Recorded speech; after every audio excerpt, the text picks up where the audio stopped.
Hello and welcome. In today's video, I'm going to be going over the rules of my art no-buy and also telling you what my goals are for 2023. If you are new, thank you so much for joining me. My name is Miranda, and on this channel we love to do watercolor mostly, but sometimes we get distracted by other fun art supplies.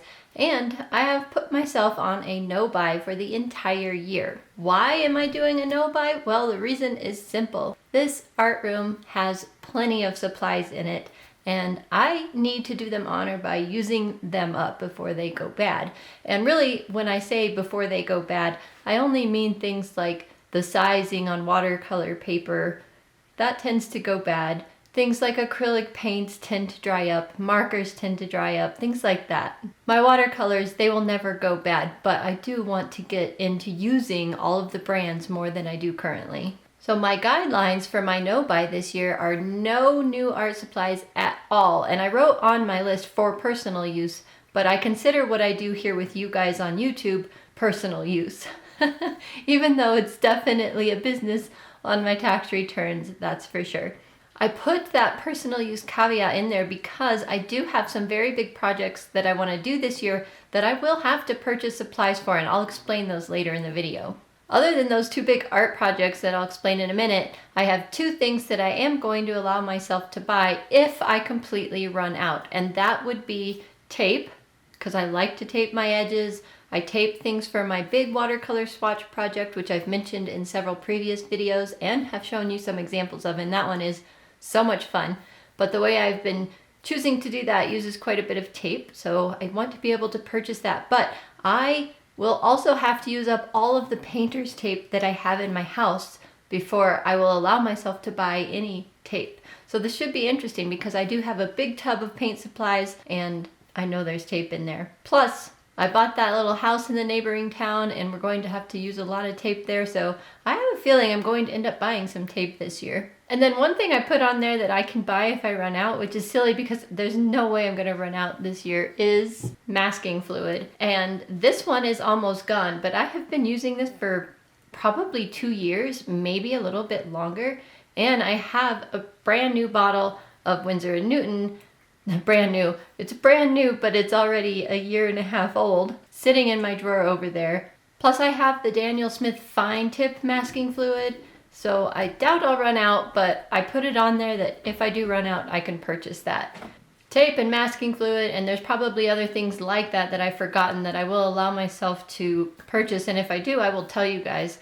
But it's not like if I run out of a red watercolor, I can just go grab a different brand's red and use that. So no watercolor buying whatsoever. There are two products that I would love to try this year that I'm just going to have to wait on, and that would be the Michael Harding watercolors and the Daniel Smith gouache. So I'll just put those on my wish list and maybe good things will happen this Christmas, which is a long ways away. But that's when my birthday also is, so we'll see. The two big projects that I am talking about are also on my 2023 goals list, and one of them is to make an art advent calendar for you guys, and I've been wanting to make this for the past 2 years.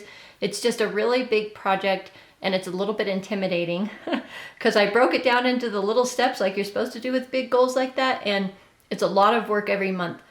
But I really do want to try and get that done so I can buy the supplies I need to create these advent calendars for you guys, which means I am going to have to buy paint. I don't want to give it all away, but paint and paper are going to be part of it, I can tell you that much. And I won't use any of that in my personal use. It will all be completely separate, so I can't touch it except for that project, but I do need to be able to buy those supplies. And then the other big project I want to do is release my kitty coloring book that I've been talking about now for, a year and a half? It's going to happen, and hopefully it's going to happen in the next 2 months. And I already did buy the paper for that project. It's not paper that I'm completely happy with though, so if I fully test it and don't like it, I may need to buy a different paper for that project. I'm hoping not. We may just have to deal with less ideal paper than we want in order to keep the kitty coloring book affordable, but we're going to find out. Well, that's pretty much it for my no-buy. I know there's things that I've probably not thought of, but it'll be obvious as the year goes by. As far as my 2023 goals, one of the first things is that I want to still keep trying to use up this Himimiya palette. So this is a watercolor palette. You can see it's still quite full that I've been trying to use up now for 2 years, 3 years. I don't even remember. I'd have to go look at my spreadsheet, but it's been a long time and I use it whenever possible. I use it in all of my intermediate watercolor classes. I can't use it in the beginner watercolor class because we use a specific palette for that, but I use it whenever I can and it's just not going away. So I'll continue to use this up as much as I can.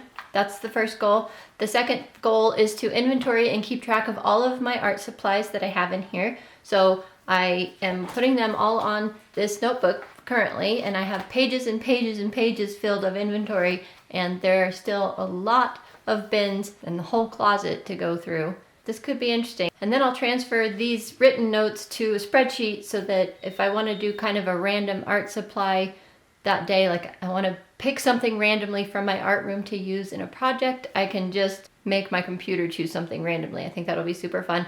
Plus, in the spreadsheet, I'll be able to keep track if I've used that supply or not, so I think that's a good idea, is to just do some kind of mark if the product gets used. I was a little bit nervous about sharing my goals and all of this with you guys because people are very free in their comments, giving their opinion, and I wasn't sure I wanted people's opinions on my goals, but then I thought, well, it's always good to see what other people think. So we're doing it anyway. Which leads us to the next thing on my goals list. I would like to get ahead on my video schedule. And I keep trying this, and I've tried it for the last 3 years, and it is hard to get ahead when you're already doing 2 videos a week. It's a full-time job just doing 2 videos a week. So I'm not sure getting ahead is going to work, but it is a fun goal to have because I do travel a lot, and it would be nice not to stress out so much about getting a video out for you guys because I enjoy getting the videos out as much as I assume you guys enjoy watching them since you're here watching them. So it's a goal I'd really like to accomplish. The next goal is that I want to paint on a really large canvas. So I have a closet full of huge canvases that I bought last year, and I want to paint on them, probably with oil paints, mostly for the huge ones. And then I could do acrylics or whatever on some of the smaller ones. One of these canvases, for example, is 4 feet by 5 feet. That's how big I want to paint. Not all the time, but sometimes. One of the next goals I have is to use my Skillshare membership. So it accidentally, on purpose on their part, renewed automatically last October. So it's good again until this October. So I wrote down Skillshare class once a week until it expires. And that does not mean I'm going to take the whole class that week, but I want to log into Skillshare and at least do one of their video exercises in one of the classes I have bookmarked once a week. So I'm going to be scheduling a day and a time for that, maybe even just 1 hour a week, just to log in and feel that I've used that membership. And then I will make sure that it does not automatically renew this year.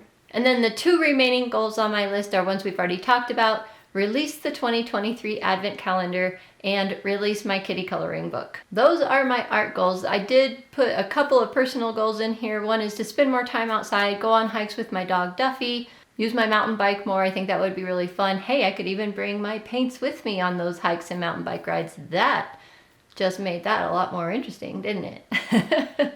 The other one is to eat more and whole foods. I don't eat much. I find it way easier just to refill my water cup and drink than to make food and eat it. So yeah, I need to eat more. And exercise daily, which I tend to want to do anyway, so I let it fall off a little bit last year. So we're getting back into exercising daily, so spending more time outside will also help with that goal.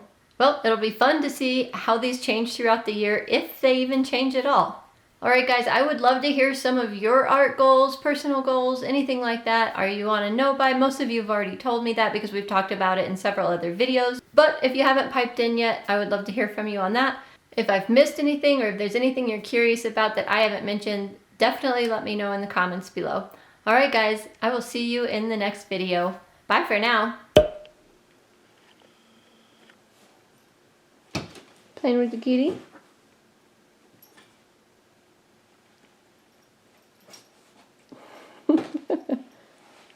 I don't know. know if she likes you playing.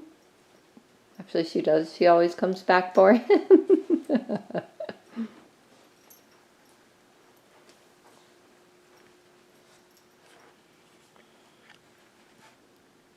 Jack, got the kitty? You got the kitty? Yeah. Don't eat her. Poor baby. Poor baby. Are you happy? I don't know if she's happy.